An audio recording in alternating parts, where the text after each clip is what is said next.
Dans cette école de Goma, les élèves sont regroupés devant l'enceinte de l'établissement après avoir attendu en vain l'arrivée de leurs enseignants.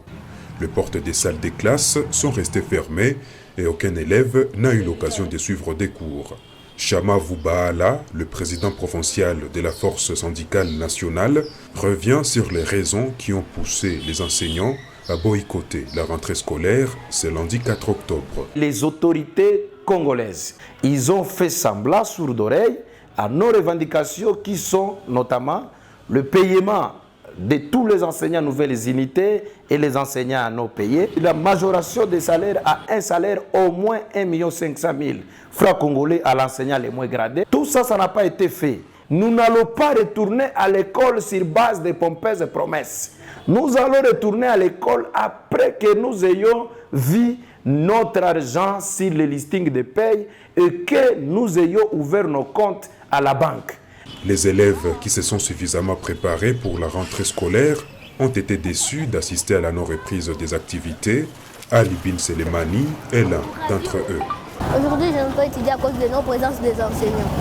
J'aime ça très mal parce que je me suis bien préparé. Mes parents ont assumé leurs responsabilités en m'achetant les cahiers, les cartables, les uniformes. Mais ça me fait très mal de ne pas étudier aujourd'hui. C'est le même sentiment que partage Obama Munguma, qui appelle les autorités à résoudre la situation au plus vite. Je me sens très mal parce que je suis venue, je me suis préparée, j'ai acheté des cahiers, je me suis bien préparée. J'ai dit aux autorités de payer bien les enseignants pour qu'ils puissent venir nous enseigner et pour qu'on ne puisse plus commencer à rester dehors.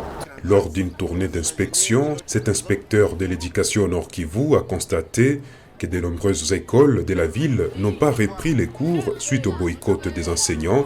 Il craint que cela n'entraîne des retards dans les calendriers scolaires et plaide donc pour un dialogue entre les enseignants et le gouvernement congolais afin de trouver une solution favorable aux enfants. Il y a intérêt que les enseignants reviennent à la raison, à l'école, mais apparemment ils attendent de leur employeur, qui est l'État, un traitement conséquent. Et donc, j'inviterai encore les deux à pouvoir se parler, à pouvoir décanter la situation afin que nous demeurions pour l'intérêt de nos enfants, pour l'avenir de la nation. Pour cette année scolaire, le gouvernement a promis d'ajouter 20 000 francs congolais, l'équivalent de $10 au salaire des enseignants.